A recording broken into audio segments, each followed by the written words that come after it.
Queridos, essa semana nós vamos falar sobre jejum. E eu tenho certeza que o Espírito Santo vai ministrar nos nossos corações e ele vai nos instruir a respeito dessa prática, para que você possa crescer, discernir e saber o que acontece na sua vida quando você é levado pelo Espírito Santo a períodos de jejum. Tá bom? Irmãos, em primeiro lugar, o que é o jejum? O jejum, queridos, é abster-se de alimentos por um período determinado por você mesmo. Então entenda que jejuar está ligado com abster-se de alimento, seja parcial ou seja total. Então de repente você acorda pela manhã e você já determina um período: hoje eu vou estar em jejum das 7 da manhã ao meio-dia. E naquele período você se abstém de alimentos. Muitas pessoas dizem assim: pastor, eu vou fazer um jejum de internet. Não, queridos, jejum é abster-se de alimento. Você pode fazer um propósito de ficar sem internet por um período. Outros dizem: pastor, eu vou fazer um jejum de televisão. Não, jejum está relacionado em abster-se de alimento. Você pode fazer um propósito de ficar um período sem televisão e isso te ajudará muito. Pastor, eu vou fazer um jejum disso, daquilo outro. Qualquer outra coisa que você vai se abster é um propósito, não é um jejum. Jejum está relacionado único e exclusivamente com abster-se, ficar um período aonde você fica sem alimentar. Então, o jejum é uma prática totalmente bíblica, que tem propósitos muito bem definidos. E esse período determinado de jejum, queridos, você mesmo que determina o tempo, e é claro, respeitando os limites do seu corpo. Tá bom? Pastor, eu vou jejuar das 6 da manhã às 6 da tarde. Se o teu corpo não está, meu querido, habituado a isso, não force o teu corpo a longos períodos de jejum, a não ser que o Espírito Santo venha te guiar a isso. Caso contrário, determine períodos a princípio, inicialmente, aonde você respeite os limites do teu corpo. Então, o jejum ele pode ser total, como o jejum ele pode ser parcial. Quando é o jejum total? É quando você estabelece um período sem alimentar comida sólida e sem beber água. Isso é um jejum total. Pastor, eu vou ficar em jejum das 6 da manhã ao meio-dia total. Então você fica das 6 da manhã ao meio-dia sem comer e sem beber. Pastor, eu vou fazer um jejum parcial. Então você ficaria das 6 da manhã ao meio-dia apenas bebendo água. Um jejum parcial, ou seja, o parcial inclui líquido. Amém? A Bíblia diz que Jesus jejuou 40 dias e 40 noites no deserto, e diz a Bíblia que ele teve fome. Algumas pessoas acreditam que naquele período de jejum de 40 dias, aonde Jesus estava no deserto, alguns acreditam que ele tenha bebido água. A Bíblia diz que no final ele teve fome. Então, irmãos, o jejum é um período de tempo que você estabelece aonde você vai ficar sem alimentar-se, sem alimentar o seu corpo físico. E esse período de tempo ele pode ser total e ele pode ser parcial. Amém? Eu estou passando esse primeiro esclarecimento porque muitas pessoas querem jejuar e não sabem como. Tá bom? Então, irmãos, é importante, outro ponto a ser mencionado, que o jejum, quanto mais secreto, melhor. Não há a necessidade de você anunciar o seu jejum aos homens. Porque quando você anuncia aos homens, você já recebeu a recompensa dos homens. E isso anulará a recompensa de Deus. Então o jejum, a palavra nos diz assim: quando jejuares, jejuem em secreto. Então você acorda pela manhã, se arruma como um dia normal, né? Se prepara, vai para o trabalho ou então em casa, ou seja, tudo normal. Você não ficaria com aquele semblante decaído, aquele semblante ali aonde todo mundo olha, tal, o que está acontecendo com você? Não, estou de jejum, não. Ninguém ficará sabendo do seu período de jejum. A não ser que você vá num lugar onde você está em jejum, as pessoas começam a te oferecer comida e de forma que você, por educação, falará a estas pessoas: não, eu estou num período de jejum, eu não posso me alimentar. Isso pode acontecer. Isso pode acontecer. Pastor, e se eu tiver num período de jejum e sem querer eu quebrar o meu jejum? Eu comi, pastor, eu desapercebido coloquei algo na boca, desapercebido bebi algo, meu jejum era total. Como que eu faço? Deus vai me condenar por isso? Não, Deus não vai te condenar por isso. Tá bom? Quebrou o jejum, não tem problema, amanhã você começa de novo. Você recomeça. Então, nos períodos de jejum, quanto mais você puder estar reservado, quanto mais você puder estar, querido, separado, melhor. Mas se acontecer de sem um imprevisto, tal, de repente você não percebeu, algo aconteceu. Ou seja, Senhor, em nome de Jesus, amanhã eu recomeço o meu jejum. Amém? São pontos importantes que muitas pessoas sentem, muitas vezes até mesmo condenado por coisas muito simples. Muito simples. Mas enfim, Mateus, hoje dentro da nossa primeira lição a respeito de jejum, eu quero ler um texto aqui de Mateus, capítulo de número 17. Versículo 14 diz assim: quando chegaram onde estava a multidão, um homem aproximou-se de Jesus, ajoelhou-se diante dele e disse: Senhor, tem misericórdia do meu filho. Ele tem ataques e está sofrendo muito. Muitas vezes cai no fogo e na água. Eu o trouxe aos teus discípulos, mas eles não puderam curá-lo. Respondeu Jesus: ó geração incrédula e perversa, até quando estarei com vocês? Até quando terei que suportá-los? Tragam-me o menino. Jesus repreendeu o demônio, este saiu do menino, que daquele momento em diante ficou curado. Então os discípulos aproximaram-se de Jesus em particular e perguntaram: por que não conseguimos expulsá-lo? Ele respondeu: porque a fé de vocês é pequena. Eu asseguro que se vocês tiverem fé do tamanho de um grão de mostarda, poderão dizer a este monte: vá daqui para lá, e ele irá. Nada será impossível a vocês, mas essa espécie só sai pela oração e pelo jejum. Irmãos, esse texto fala de um momento que, de certa forma, deixou os discípulos completamente frustrados com o acontecimento que eles tiveram. Primeiro ponto, queridos, você não jejua para receber coisas. Pastor, eu vou entrar num período de jejum para Deus me dar isso, para Deus me dar aquilo. Eu vou entrar num período de jejum para Deus fazer isso, para Deus fazer aquilo. Não, queridos, o jejum não está ligado. O jejum não vai mover Deus fazer coisas para você. O jejum não move Deus, o jejum move você. O jejum, queridos, não vai fazer Deus dar um passo a mais ou a menos, mas o jejum vai te levar a dar muitos passos a mais na sua fé. Então nós não jejuamos para receber coisas, nós jejuamos para ultrapassar limites que nos prendem, nós jejuamos para ultrapassar e ser arrancado de nós bases de incredulidade que impede a fé de fluir. Ou seja, queridos, o jejum está ligado diretamente ao quanto você crê. Ao quanto você crê.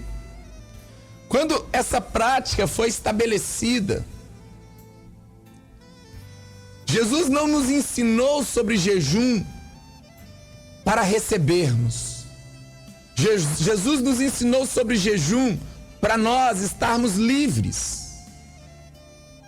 Ou seja, irmãos, tudo que você pede e recebe de Deus, você pede e recebe pela fé.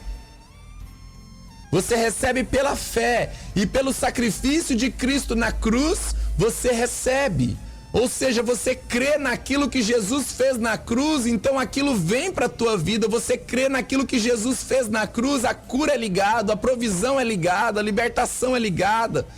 Você crê, quando você crê, você recebe. Ou seja, o crer te faz receber. Pastor, e o jejum? O jejum vai potencializar esse crer que você tem. O jejum te levará a estar livre no seu interior, para que esse nível de fé que um dia foi plantado na tua vida, ele possa fluir sem a interferência da carne, sem a interferência dos limites colocados pela incredulidade estabelecida dentro de nós por causa de experiências na vida. Então os discípulos, queridos, encontram algo aqui muito interessante. A Bíblia diz, irmãos, que chega um homem a Jesus e fala: Jesus, meu filho está terrivelmente endemoniado. Muitas vezes ele se lança ao fogo, ele se machuca todo. E eu levei ele aos teus discípulos e os teus discípulos não conseguiram curá-lo. Os teus discípulos não conseguiram libertar ele. Os teus discípulos não conseguiram arrancar o mal da vida dele. Mestre, o que eu faço? Jesus chamou os discípulos e falou para eles o quê? Até quando estarei convosco, geração incrédula? Irmãos, deixa eu te fazer uma pergunta. Será que os discípulos eram incrédulos naquele momento?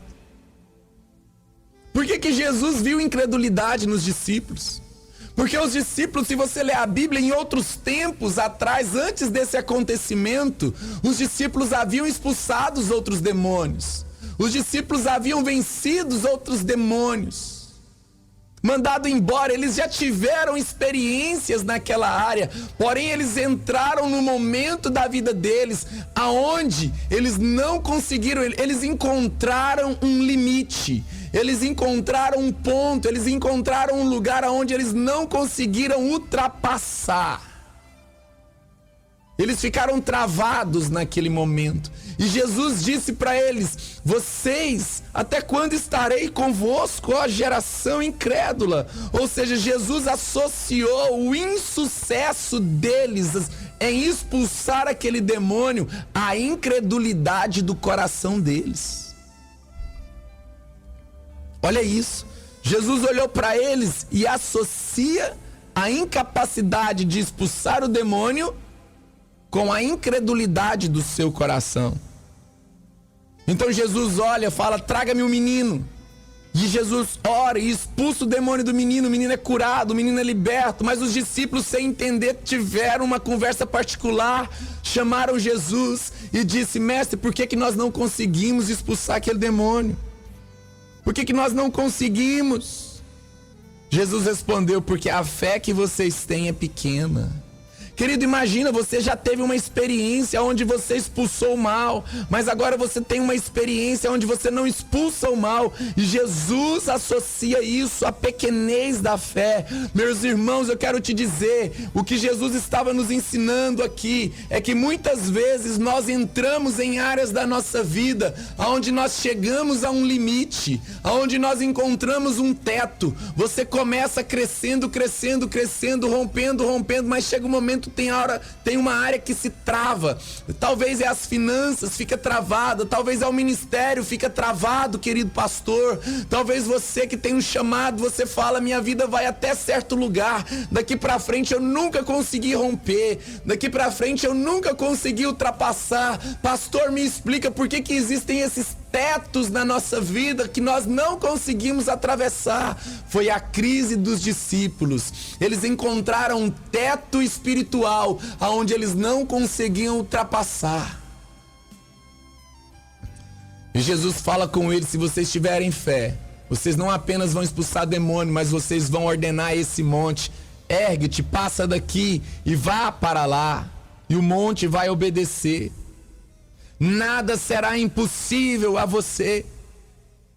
Porém, Jesus olha para os discípulos e diz: mas essa experiência que vocês tiveram, esse demônio que vocês encontraram, essa casta, essa espécie, não sai senão por jejum e oração.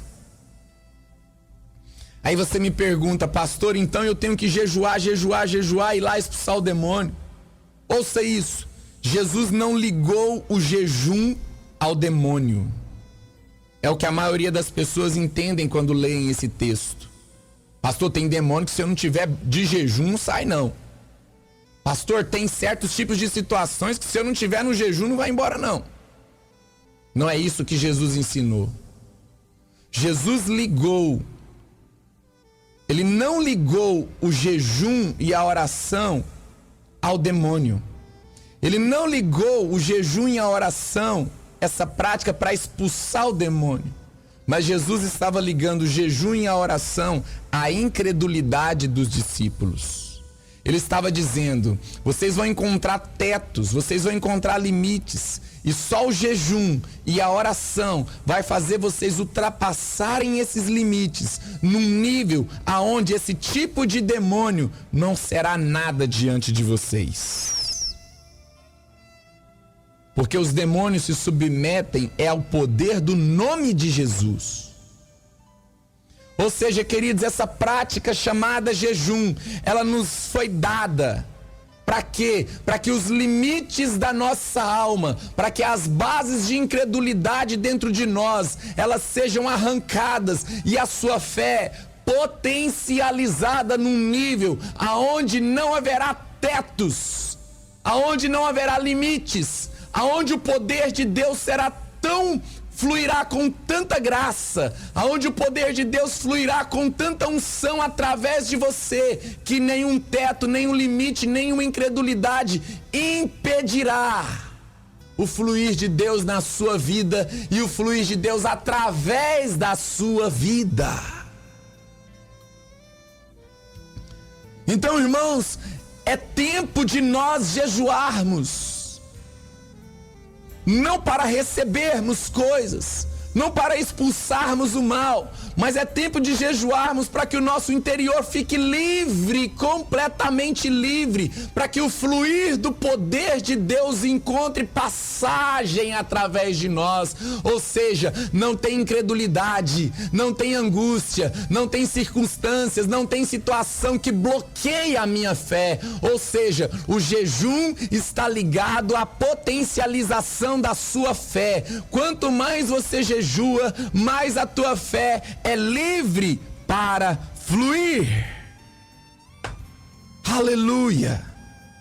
Então, queridos, a primeira lição dessa semana a respeito de jejum está ligado a bases de incredulidade que impedem o fluir da fé, a tetos e limites que encontramos em áreas da nossa vida que impede o poder de Deus de fluir. Irmão, você acha que Deus não quer enviar o seu poder? Você acha que Deus não quer enviar a tua graça? Você acha que Deus não quer se manifestar através de nós? Ele quer. Porém, muitas vezes, bases dentro de nós impedem o fluir de Deus. Então eu me entrego a períodos longos de jejum, longos de meditação na palavra, períodos de confissão da verdade, e a minha carne vai perdendo a força, a incredulidade vai sendo vencida, e passo a passo, hora após hora, momentos com Deus, de fé em fé, de glória em glória, os limites que me prendem começam a ser arrancados. Aquilo que está na minha carne, grudado com a minha alma, começa a ser cortado. E agora a minha alma começa a sair do poder da carne, começa a se submeter a natureza de Deus que opera em mim. O jejum é como se fosse uma espada afiada que corta todas as ligaduras